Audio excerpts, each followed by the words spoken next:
नमस्कार, मैं सिमरन तिरवार अभय न्यूज के 4 मार्च गुरुवार शाम के बुलेटिन में आप सभी का स्वागत करती हूं। आइए देखते हैं आज की कुछ प्रमुख खबरें। इस बुलेटिन के प्रायोजक है आरके निवास। आरके होम्स एवं आरके क्लब एवेन्यू की अपार सफलता के बाद आरके डेवलपर्स लाए हैं आरके निवास। लॉन्चिंग ऑफर 50,000 का डिस्काउंट प्रत्येक कंफर्म बुकिंग पर। बुकिंग मात्र 19,000 में। प्लॉट 5,76,000 से शुरू, मकान 9,33,000 से शुरू। आरके निवास, एसआर पेट्रोल पंप के सामने, मक्सी रोड, उज्जैन। टाटा के गड्ढों ने फिर एक जिंदगी को निगल लिया है। बीते 4 दिन के भीतर टाटा कंपनी की लापरवाही की वजह से मौत का ये दूसरा मामला है। दूसरी तरफ मामले में माधवनगर थाना पुलिस की लापरवाही देखने को मिल रही है। दुर्घटना के 3 दिन बाद तक माधवनगर थाना पुलिस मामले में प्रकरण दर्ज नहीं कर पाई, जिससे नाराज परिजनों ने माधवनगर थाने पहुंचकर हंगामा मचा दिया। नागझरी में रहने वाला 24 वर्षीय पंकज पिता पदम सिंह परमार 2 दिन पहले ऋषि नगर से घर लौट रहा था। इसी दौरान आरटीओ के पास लाइन डालने के लिए खुदी पड़ी सड़क से असंतुलित होकर वह गिर पड़ा। दुर्घटना में पंकज का सिर डिवाइडर से जा टकराया। गंभीर हालत में पंकज को फ्रीगंज में संचालित संजीवनी हॉस्पिटल में भर्ती किया गया, जहां 2 दिन तक जिंदगी और मौत से लड़ने के बाद पंकज जिंदगी की जंग हार गया। पंकज की मौत के बाद शव को पीएम के लिए जिला अस्पताल पहुंचाया गया। पंकज की दुर्घटना माधवनगर थाना क्षेत्र में हुई थी, लेकिन घटना के 2 दिन बाद भी माधवनगर थाना पुलिस ने मामले में प्रकरण दर्ज नहीं किया, जिससे नाराज परिजन माधवनगर थाने पहुंचे और आक्रोश जताया। पता लगा लिया ना, पता लगा, वहाँ नाम भी लिखा, यहाँ भी नाम नहीं लिखा। डेथ हुई, सूचना हमारे पास है, घटना स्थल नहीं पता, हमने पता लगा लिया। अब लिखा पड़ी चल के पोस्टमार्टम करा देंगे, पता नहीं थाने वाले ने आपके पास अभी तक संजीवनी से सूचना वालों ने आपके पास सूचना नहीं करी, तो फिर अब ये अब बात करते पहले पीएम करा ले। संजीवनी से कोई सूचना नहीं।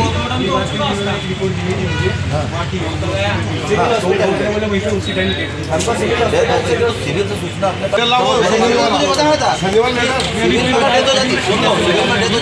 बॉडी नहीं देता, मर्चुरी रूम में रखता हूँ। वही बात है सर, तो नहीं क्लियर कर लिया।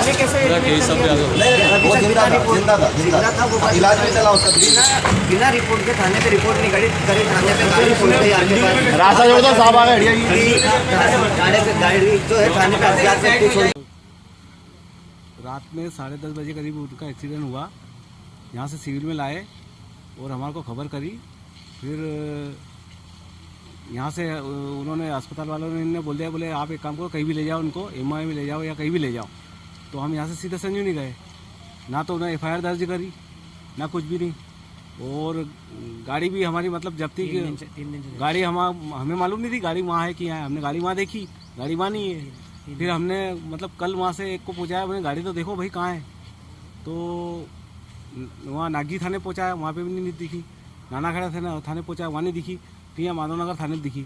अब ये कौन लाया गाड़ी, किसने वहाँ रखी, ये हमें नहीं मालूम। और इलाज में भी हमारा मतलब बहुत प्रॉब्लम हुई, उसमें परेशानी आई।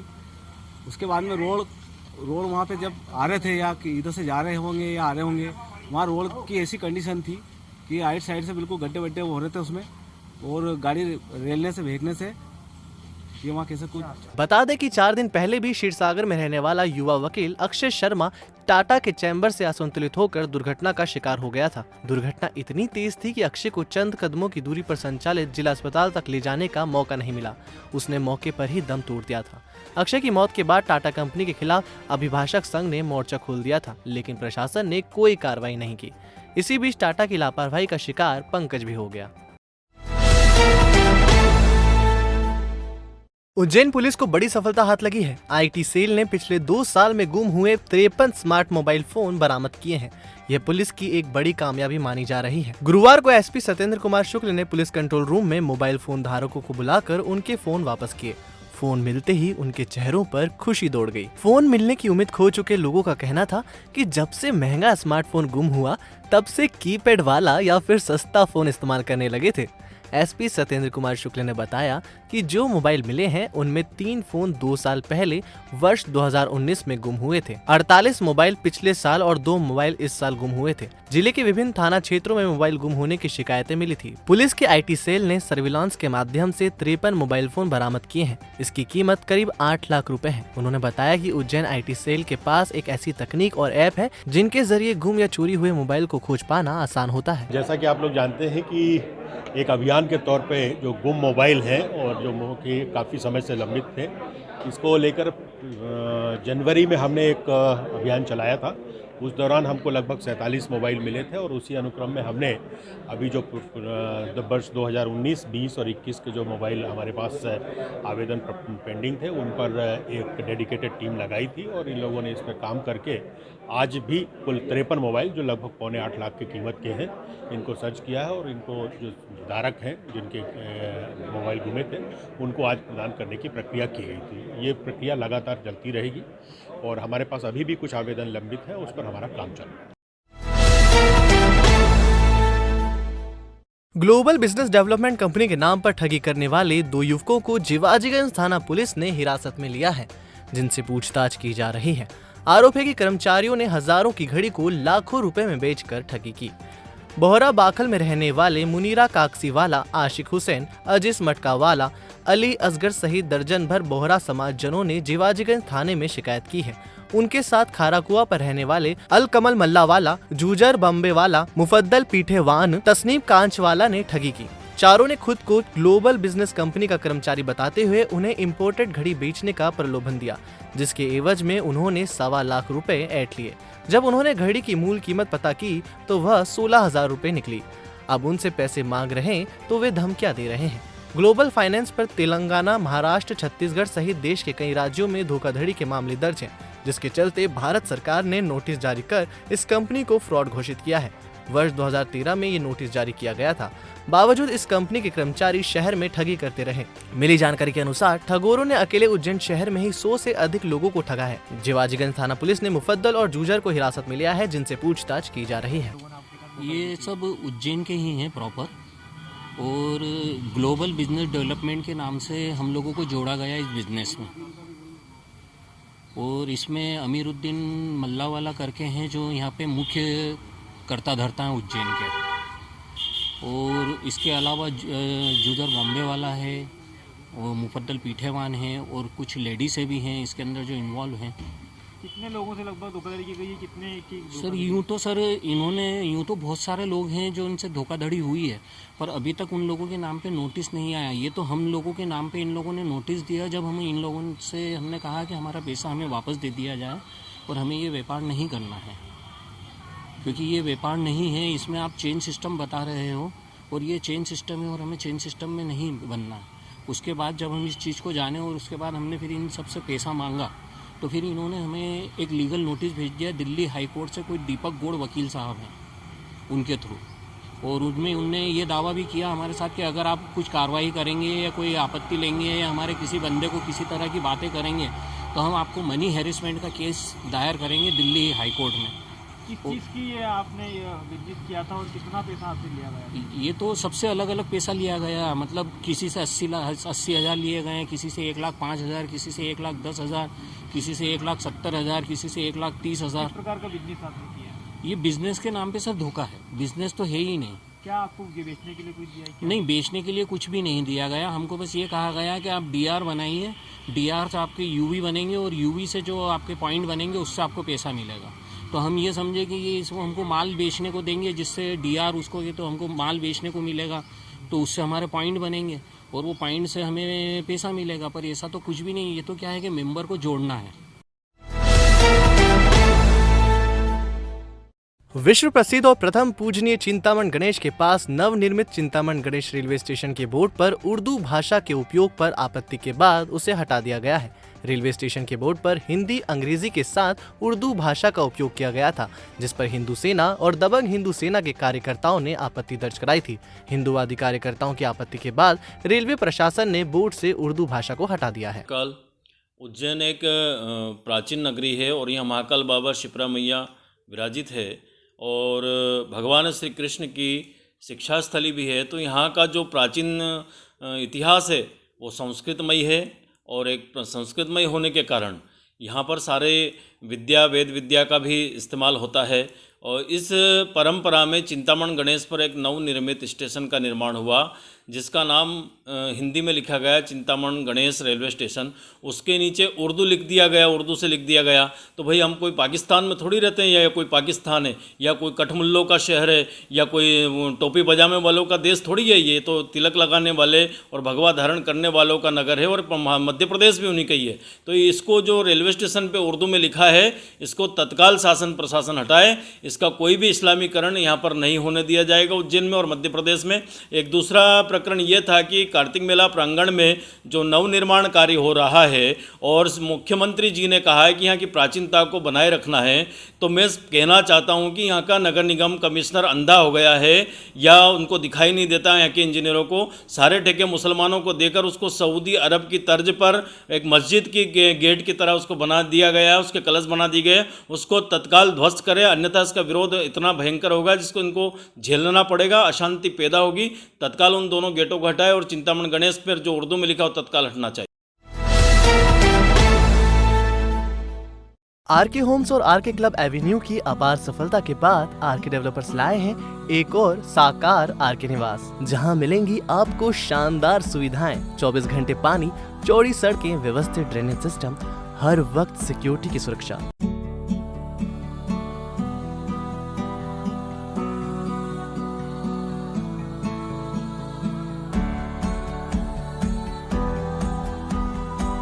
और सबसे अच्छी बात तो यह भी है कि आपके घर का सपना आपके बजट में। तो देर किस बात की, चले आइए मक्सी रोड स्थित आरके निवास कॉलोनी पर, एसआर पेट्रोल पंप के सामने, मक्सी रोड, उज्जैन।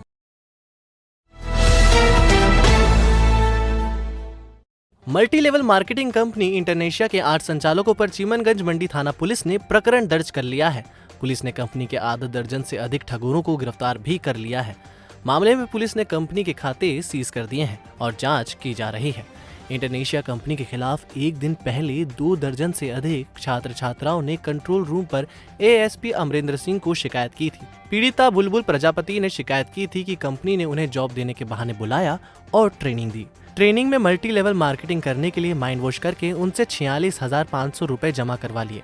काम की तलाश में भटक रहे बेरोजगार छात्र छात्राओं को कंपनी के कर्मचारी ठगी का शिकार बनाते हैं। उनसे पैसे मांगने पर वे धमकी देते हैं, जिसके बाद चिमनगंज मंडी थाना पुलिस ने मामले की जांच शुरू की। जिस समय छात्र छात्राओं ने शिकायत की थी, ठीक उसी समय कंपनी का मनोहर पैलेस में सेमिनार चल रहा था। छात्र छात्राओं ने सेमिनार की जानकारी पुलिस को दी थी और इसे अन्य छात्र छात्राओं को ठगने का षड्यंत्र बताया था, जिसके चलते चिमनगंज मंडी थाना पुलिस चलते सेमिनार से कंपनी के अधिकारियों को पूछताछ के लिए थाने लेकर आई और उन पर धोखाधड़ी का प्रकरण दर्ज किया। पुलिस ने कंपनी के सभी बैंक खातों को सीज कर दिया है, जिनमें 2 करोड़ से ज्यादा रुपए बताए जा रहे हैं। कल कुछ युवा यहाँ पर शिकायत लेके आए थे कि इंटरनेशिया मल्टी लेवल कंसल्टिंग कंपनी है, जो उनको झूठे ख्वाब दिखाकर कि हम आपको जॉब देंगे, ऐसे करके उनसे पैसे जमा करवा लेती थी। कुल 46,500 रुपीज़ ये पर पर्सन लेते थे और इनको बोलते थे कि हम इसके बदले आपको गारमेंट्स देंगे और आप एक चेन फॉर्म आउट करिए।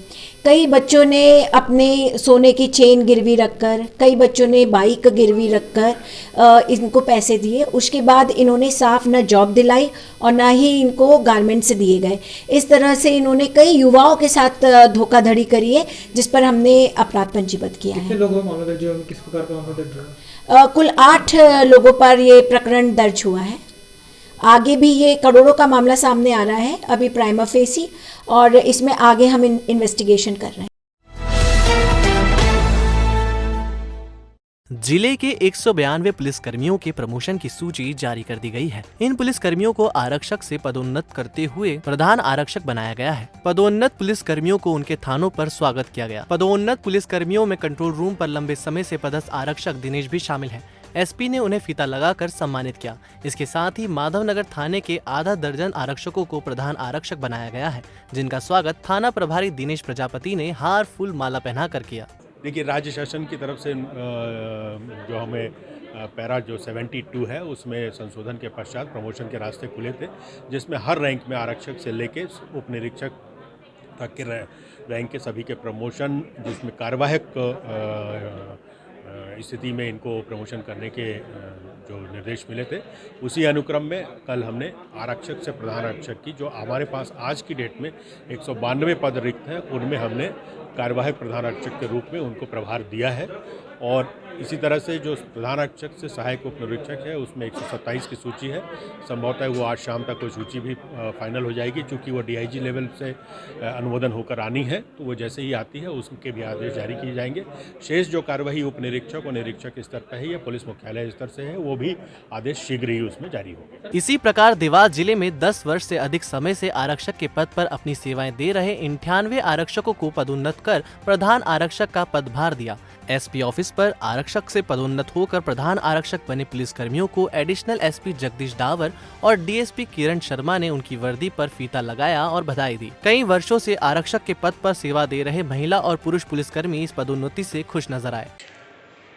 जैसा कि सभी को विदित है कि पुलिस मुख्यालय के निर्देशानुसार जिले में जो 10 साल से जिनकी सेवा आरक्षक के पद पे 10 साल से ज़्यादा हो गई है, उनको वरिष्ठ पद का पदभार दिया जा रहा है। उसी क्रम में देवास जिले में रिकॉर्ड की छटनी के उपरांत पुलिस अधीक्षक महोदय द्वारा 98 प्रधान आरक्षक बनाए गए हैं और उसी का उसके कल आदेश जारी हुए हैं। और ज़िले में अब जो आरक्षक थे अभी तक, उनको वरिष्ठ उच्च पद पे पदस्थापना की गई है। देवास के बरोठा थाना अंतर्गत रामदेव चौक पर स्थित अनाज व्यापारी की दुकान पर 22 फरवरी को 2 लोग बाइक से आए और दुकान संचालक जगन्नाथ महाजन को मक्का दिखाने के बहाने उनके गोडाउन पर एक व्यक्ति ले गया। इसी दौरान दूसरे व्यक्ति ने दुकान के गल्ले में रखे 1,55,000 रुपए चुरा लिए। इसको लेकर व्यापारी के पुत्र ब्रजेश महाजन ने बरोठा थाने पर रिपोर्ट दर्ज कराई थी। पुलिस ने अज्ञात बदमाशों के खिलाफ अपराध दर्ज कर विवेचना शुरू की। जांच के दौरान बरोठा TI शैलेंद्र मुकाती को दुकान पर लगे CCTV कैमरे में दोनों बदमाश नजर आए। इसी आधार पर पुलिस ने आरिफ पिता अफजल बेग निवासी MG कॉलोनी और कृष्णा पिता गोपीलाल निवासी कुमारिया पिपलोदा द्वारकाधीश थाना नरवर जिला उज्जैन हाल मुकाम रूपाली होटल के पीछे को गिरफ्तार किया। पुलिस ने इनकी निशानदेही पर बाइक और 1,18,500 रुपए जब्त किए। कृष्णा कृषि उपज मंडी में हमाली का काम करता है। कृष्णा व्यापारियों के यहाँ रेकी कर अपने साथियों के साथ मिलकर ग्रामीण क्षेत्रों में इसी तरह का अपराध करता है। आरिफ बेग आदतन अपराधी है। दोनों के खिलाफ अलग अलग थानों में मारपीट सहित चोरी के अपराध दर्ज हैं। दोनों आरोपी नशा करने के आदी हैं। पुलिस दोनों से अन्य वारदातों के बारे में पूछताछ कर रही है। दिनांक 23 फरवरी 2021 को फरियादी ब्रजेश महाजन पिता श्री जगन्नाथ जी महाजन के द्वारा थाने पर रिपोर्ट की गई थी कि इनकी गल्ला की दुकान है, जो कि रामदेव चौक बरोठा में है। मकान के बाहर स्थित दुकान में 2 अज्ञात व्यक्ति आए एक मोटरसाइकिल से और इनके पिताजी को मक्का देखने के बहाने दूसरे गोडाउन में एक व्यक्ति ले गया और दूसरे व्यक्ति ने उनके गले से 1,55,000 रुपये नकदी की चोरी कर ली थी। विवेचना कायमी दर्ज करके विवेचना जब की गई, विवेचना में उनके यहाँ जो कैमरे लगे थे CCTV कैमरों की मदद से जो फुटेज सामने आए थे 2 व्यक्तियों के, एवं इसमें एक मोटरसाइकिल भी पर दोनों बैठे हुए दिखाई दे रहे हैं। और आगे तकनीकी साक्ष्य और एकत्रित किए तो उससे 2 चोर पकड़ में आए, जो एक आरिफ पिता अफजल बेग है, MG कॉलोनी देवास का रहने वाला है। पूर्व में भी इस पे 5 अपराध पंजीबद्ध है, मारपीट चोरी सहित। इस तरह दूसरा अपराधी जो कि करनाखेड़ी का मूल निवासी है, कृष्णा कसुमरिया, ये अभी वर्तमान में रूपाली होटल के पीछे निवास कर रहा है किराए के मकान से। इन दोनों व्यक्तियों के द्वारा ये चोरी की वारदात को अंजाम दिया गया था, जिन्हें गिरफ्तार करके घटना में प्रयुक्त मोटरसाइकिल MP 41 ME 2866 को जब्त कर लिया गया है। साथ ही जो चोरी गए रुपये थे उनमें से 1,18,500 रुपये नकदी बरामद कर लिए गए। बुधवार से महाकाल मंदिर में शिव नवरात्रि पर्व की शुरुआत की गई। इसी दौरान मंदिर समिति को कुंड की सफाई की सूझी, जिसके चलते हजारों मछलियों ने दम तोड़ दिया है। हालांकि कुंड की सफाई को लेकर मंदिर के पुजारी अलग ही तर्क दे रहे हैं। बावजूद इस प्रकार के दृश्य को देखकर श्रद्धालुओं के मन में नाराजगी है। 12 ज्योतिर्लिंगों में से एक उज्जैन के महाकालेश्वर मंदिर में प्रतिदिन हजारों श्रद्धालु दर्शन के लिए आते हैं। ऐसे में यहाँ पर बाबा महाकाल के पूजन पाठ की प्रक्रिया और तरीके काफी अलग हैं। महाकाल को अभिषेक के लिए कोटि तीर्थ का जल ही चढ़ाया जाता है, जो काफी स्वच्छ और पवित्र होता है। लेकिन कोटि तीर्थ में अचानक हजारों मछलियां मर जाने से सनसनी फैल गई। मंदिर समिति ने बुधवार सुबह मरी हुई मछलियों को कर्मचारियों के जरिए बाहर निकलवाया है। 3 दिन पहले ही मंदिर समिति ने कोटि तीर्थ कुंड की सफाई करवाई थी। ऐसे में मछलियों की मौत को लेकर प्रशासन अब कोटि तीर्थ का दूषित पानी पुनः बदल सकता है। जी, क्या मानते हैं? कारण ये है कि नवरात्रि का पर्व है, तो पर्वों पे साफ सफाई अभियान मंदिर में होता है, पुताई भी है, सफाई भी है, और कुंड भी वर्ष में एक बार खाली करके उसके जो अंदर धूल वगैरह जम जाती है पानी के अंदर, उसको साफ किया जाता है।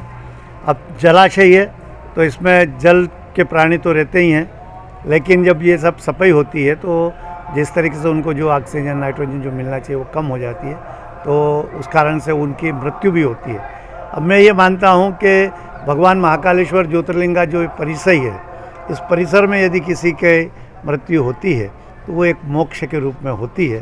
हो सकता है कि ये सफाई अभियान के साथ में उनका जो प्राणियों का सबकी अपनी अपनी उम्र का एक निर्धारित विधान है, क्योंकि जो विधाता ने लिखा है उस विधान के अंदर उस मनुष्य की चाहे वो पक्षी रूप में हो, चाहे जलचर में हो, चाहे थलचर में हो, चाहे मनुष्य रूप में हो, उसकी मृत्यु निश्चित है। हो सकता है कि ये 12 मास में भगवान का जलाशय खाली होता है। इस समय में जो प्राणी जो जलाशय में जल चल है उनकी जो मृत्यु होती है वो मोक्ष की ओर जाते होंगे और भगवान को उनको कैलाश लोक मिलता होगा, ऐसी मान्यता। इधर गुरुवार को शिव नवरात्रि के दूसरे दिन राजाधिराज बाबा महाकाल का शेषनाग रूप में विशेष श्रृंगार किया गया। अनंतनाग कहे जाने वाले शेषनाग रूप ने सारे ग्रहों को अपनी कुंडलियों में धरा हुआ है। शिव नवरात्रि महोत्सव महापर्वकाल फागुन मास कृष्ण पक्ष तिथि षष्ठमी के दिन भगवान महादेव ने वस्त्रों के साथ में वासुकी नाग धारण किया है। भगवान शिव का यह द्वितीय दिवस है नवरात्रि का। इसमें पूजन जप तप सब भगवान महाकाल के यहाँ प्रार्थनाएं चल रही है। इसी क्रम में आज भगवान ने नाग धारण कर आभूषण रूप के अंदर नाग को धारण किया है। जय महाकाल। देवास के भोरासा थाना अंतर्गत ग्राम सवारसी में लॉकडाउन के दौरान अभिषेक पिता लेखराज निवासी सिमरोल और राजेश पिता भेरूलाल निवासी इंदौर व्यापारी बनकर गांव में आए और करीब 20 से 25 किसानों से लहसुन, प्याज और गेहूं की फसल की खरीदी कर ली। विश्वास बनाने के लिए किसानों को 7,58,000 का भुगतान भी किया, जिससे किसानों में विश्वास उत्पन्न हो गया। जिसके बाद सभी किसानों ने मिलकर तीनों को 43 लाख रुपए की फसल और बेच दी। लेकिन इस बार किसानों को भुगतान नहीं किया। भुगतान नहीं करने को लेकर 2 मार्च को किसान श्यामलाल पिता मान सिंह निवासी ग्राम सवरसी ने भोरासा थाना पुलिस को शिकायत की। पुलिस ने किसानों के साथ धोखाधड़ी करने के मामले में अपराध दर्ज कर अभिषेक और लेखराज को गिरफ्तार कर लिया। वहीं राजेश फिलहाल फरार है। पुलिस दोनों आरोपियों से पूछताछ कर रही है। थाना भोरासा के सवरसी गांव का मामला है। ये लॉकडाउन में अपने सवरसी गांव के 20-25 किसानों से ये 3 आरोपी जो कि लेखराज, अभिषेक और राजेश, जिसमें अभिषेक यहाँ पर आया करता था व्यापारी बनकर, इन्होंने सवरसी किसानों से गेहूं, प्याज और लहसुन खरीदा। उसमें इस बीच में उन्होंने किसानों को कुछ अमाउंट 7.5 का है वो लाख रुपए का वो दे दिया, जिससे इनको विश्वास हो गया कि ये व्यापारी है। तो किसानों ने करीब 43 लाख का और इनको फसल दिया, जिसपे इन्होंने इनको वापस किसानों को पैसा नहीं दिया और आज दिनांक तक उनका पैसा ना वापस होने से और व्यापारियों के नाम पर इन्होंने धोखाधड़ी करके उनकी फसल ली, जिसपे आज कल थाना पर अपराध कायम हुआ है और इनको अरेस्ट किया गया है। शासन के आदेश अनुसार खाचरोद में 45 से 60 साल के सभी वरिष्ठ लोगों का निःशुल्क कोविड टीकाकरण किया जा रहा है, जिसमें पंजीयन कराकर सभी बुजुर्ग इस योजना का लाभ ले रहे हैं। बीते 2 दिनों में सिविल हॉस्पिटल खाचरोद में बड़ी संख्या में वरिष्ठ लोगों का टीका लगाने के लिए उत्साह देखा गया, जिसमें वरिष्ठ भाजपा के नेता अनोखीलाल भंडारी एवं पूर्व मंडलाध्यक्ष सीताराम परमार ने भी कोविड-19 का टीका लगवाया। सभी ने आम जनों को यह संदेश दिया, इसमें सभी 45 से 60 के व्यक्ति इस योजना का लाभ लें और कोविड-19 का टीका अवश्य लगवाएं। खासतौर मेडिकल ऑफिसर संजय पटेल से मिली जानकारी के अनुसार 102 लोगों ने कोविड-19 का पहले फेज का टीकाकरण लगवाया है। 25 मार्च से बंद भारतीय रेल में लगभग 1 साल की अवधि के बाद गुरुवार से दोबारा अनारक्षित श्रेणी के टिकट मिलने की शुरुआत हो गई है। रेलवे ने रतलाम रेल मंडल में कुछ दिन पहले ही शुरू की गई पैसेंजर ट्रेन से आरक्षण की अनिवार्यता वाली शर्त हटा ली है। रतलाम रेल मंडल की 23 रेलगाड़ियों में अब जनरल टिकट पर यात्रा की जा सकेगी। आप कह सकते हैं कि लंबे वक्त के बाद ही सही जिम्मेदारों को कुछ तो शर्म आई है। स्वतंत्र भारत के इतिहास में ऐसा कभी नहीं हुआ था कि उज्जैन से नई खेड़ी जैसे 10 किलोमीटर दूर जाने के लिए भी आपको रेल में आरक्षण कराना पड़ जाए, लेकिन ऐसा हुआ।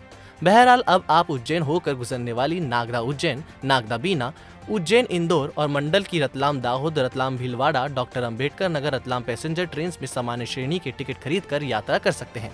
गुरुवार से इसकी शुरुआत भी हो गई है। इनमें से एक गाड़ी रतलाम भीलवाड़ा रतलाम मेमू गाड़ी में मेल एक्सप्रेस का किराया लगेगा, जबकि शेष सारी पैसेंजर गाड़ियों में सामान्य किराया ही देना होगा। एक जगह शर्म टूटी, दूसरी जगह फिर से बेशर्म हो गए। गैस टंकी, पेट्रोल डीजल, रसोई के तेल की कीमत से जेब निचोड़ कर देने के बाद नई खबर यह है कि अब प्लेटफॉर्म टिकट की रकम 10 रुपए से बढ़ाकर सीधे 50 रुपए कर दी गई है और देश के लगभग सभी बड़े स्टेशन पर यह नया आदेश बुधवार रात से ही लागू भी कर दिया गया है।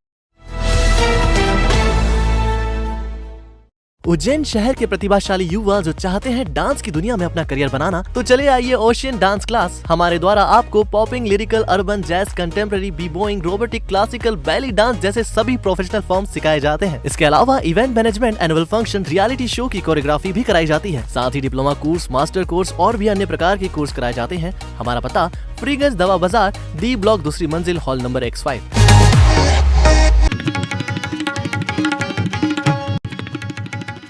भोज मुक्त विश्वविद्यालय के कुलपति डॉक्टर अजय सोनवालकर ने गुरुवार को भोज महाविद्यालय का आकस्मिक निरीक्षण किया। इस दौरान प्रकाश चौरसिया, रोशनी पवार, मंगल तिवारी, प्रीति पुरोहित, नरेश परमार, संदीप गौहर मौजूद रहे। शनिश्चरी अमावस्या की तैयारी शुरू कर दी गई है, जिसके चलते त्रिवेणी घाट को नर्मदा के जल से भरा जा रहा है। का शौक स्वास्थ्य विभाग में कर्मचारी सुभाष राव अवाड़ा को महंगा पड़ सकता है। पास में रहने वाली महिला के घर आए मेहमानों को कुत्ते से कटवाने की शिकायत सही पाई गई है। जांच अधिकारी जिला पंचायत CEO अंकित अस्थाना ने उन्हें दोषी पाया है, जिसके चलते उन्हें निलंबित कर क्वार्टर खाली करवाने का प्रस्ताव कलेक्टर के पास भेजा है। तराना के गांव तलवाड़ी में रहने वाले 25 वर्षीय युवक कालू पिता बनी सिंह ने जहर खाकर जीवन लीला समाप्त कर ली है। आत्महत्या के कारणों का फिलहाल खुलासा नहीं हुआ। अमरदीप नगर में घूरने की बात पर कुछ युवकों ने दिलीप नामक युवक के साथ मारपीट कर दी। मामले में नीलगंगा थाना पुलिस ने प्रकरण दर्ज कर लिया है।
आपने देखा अभय न्यूज का आज का हमारा बुलेटिन। अगर आपको हमारा बुलेटिन सही लगता है तो इसका फीडबैक कमेंट सेक्शन में जरूर दीजिएगा। कल फिर मिलते हैं इसी समय। नमस्कार।